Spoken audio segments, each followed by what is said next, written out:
If attaching a CD drive or plugging a 32X into your Genesis still doesn't make it modular enough for you, well, you might as well plug your old Sonic games into some new piece of plastic too. In 1994, we saw the release of this interesting contraption by Sega, Sonic and Knuckles, which was not only a new standalone game starring Sonic the Hedgehog and his new rival, Knuckles the Echidna, but it also acted as a kind of expansion pack for Sonic 2 and Sonic 3.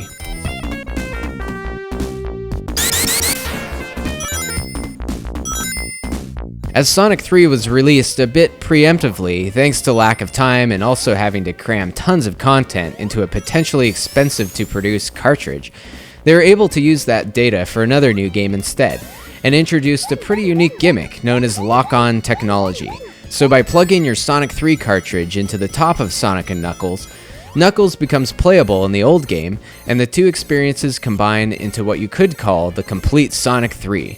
Sonic 2 is also compatible, and it allows you to play as Knuckles through that game as well, with some slightly modified level design to accommodate for his different abilities. And by the way, be careful if you plug in other random games into Sonic and Knuckles. I heard this one time about someone that tried to combine Knuckles with Gunstar Heroes, and of course, his Genesis exploded and melted the faces off of everyone in a 20-mile radius. But anyways, the biggest change in Sonic and Knuckles is the option to play as Knuckles, and even the levels and plot unfold a bit differently depending on who you choose. The main gameplay differences with Knuckles are his ability to glide through the air and grab onto and climb most walls, and also to punch through some obstacles. Which kinda makes sense, really. I mean, everyone knows who would win if a hedgehog and an echidna got in a bar fight.